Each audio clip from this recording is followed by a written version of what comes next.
On the eve of Michael Cohen's testimony in front of the House Oversight Committee, Representative Gaetz appeared to be threatening Michael Cohen via Twitter. He had tweeted this: "Hey, Michael Cohen, do your wife and father-in-law know about your girlfriends? Maybe tonight would be a good time for that chat. I wonder if she'll remain faithful when you're in prison. She's about to learn a lot." Now, as soon as he tweeted that, there were questions about whether or not that is considered witness tampering. And some legal experts did in fact chime in and say, there's a very good case to be made that this is witness tampering. Now, Nancy Pelosi had tweeted in response to this, not directly to Gaetz, but she did tweet this: "I encourage all members to be mindful that comments made on social media or in the press can adversely affect the ability of House committees to obtain the truthful and complete information necessary to fulfill their duties." Now, immediately after that, Gaetz responded to that tweet by saying the following: "Speaker, I want to get to the truth too." Doubt it. "While it's important to create context around the testimony of liars like Michael Cohen, it was not my intent to threaten, as some believe I did. I'm deleting the tweet and should have chosen words that better showed my intent. I'm sorry." Now, I also want to remind you all that after he had put out the initial tweet that called into question whether he was witness tampering, he was interviewed by some reporters, and here's what he had to say. Cohen about his wife mentioning his father-in-law should be perceived as a threat? Absolutely not. We're witness testing, not witness tampering. And when witnesses come before Congress, their truthfulness and veracity are in question, and we have the opportunity to test them. Listen, I don't threaten anybody.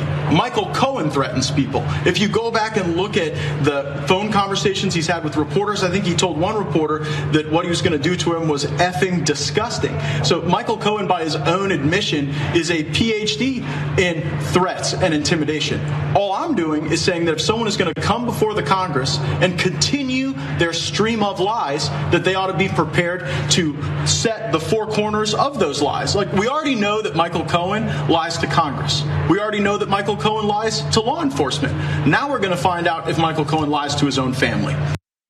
Well, the explanation that you just heard by Gaetz was not good enough for the Florida bar. In fact, the Florida bar is aware of the comments. This is according to a spokeswoman with the bar, saying that they're aware of the comments in the tweet yesterday by Representative Matt Gaetz, and I can confirm we have opened an investigation. Damn. If rules have been violated, the statement continues, the Florida bar will vigorously pursue appropriate discipline by the Florida Supreme Court. The Florida bar takes its responsibility of regulating lawyer conduct very seriously. Boom. Okay, so he says, well, look, I had a different intent, and so that's why I took it down. Now, do you think he took it down because he realized that his comments were being misinterpreted? Or maybe because he thought, I'm about to get in legal trouble. Bingo. Okay, and get in trouble in Congress for witness tampering, and get in trouble with the bar, and maybe literal criminal trouble, because witness tampering is a serious crime. So let's see if you can find a different intent for what he's doing. Now let's be the most generous we can and say he's saying he's testing the veracity of Michael Cohen. First, let me note, he's not on the Oversight Committee. So how would he test his veracity? He's not even a congressman on that committee. Second of all, they never asked the question. So what happened? I thought you were going to test his veracity with this line of questioning. No, you only did it ahead of time to try to intimidate him. But even if you were to say, look, well, maybe he could get it to a colleague, and they were going to ask the question, but they decided not to ask it, and you're being as generous as you can to Matt Gaetz. All right, well, then answer me this. Why is he bringing up the father-in-law in regards to the girlfriends? That's weird. If you're testing the veracity of whether he cheated on his wife, so can he be trusted? Why is the father-in-law mentioned? Remember, Donald Trump originally threatened his father-in-law. So Matt Gaetz, being his boy, also brings in the father-in-law to threaten the family one more time. And then at the end, if you noticed, as we showed you earlier, he said, I wonder if she'll remain faithful when you're in prison. She's about to learn a lot.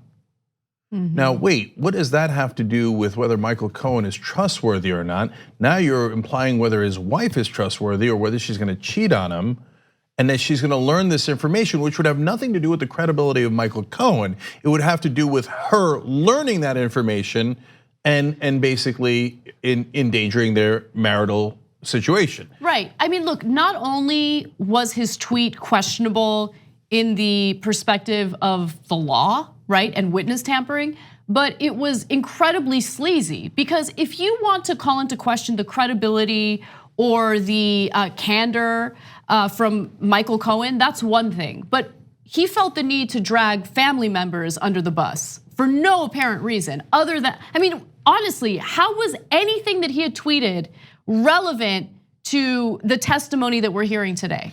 So look, guys, I went to law school. I briefly worked in prosecutors' offices just as an intern, and I've covered this for a long, long time. If you think that this would be hard to prove, you're wrong.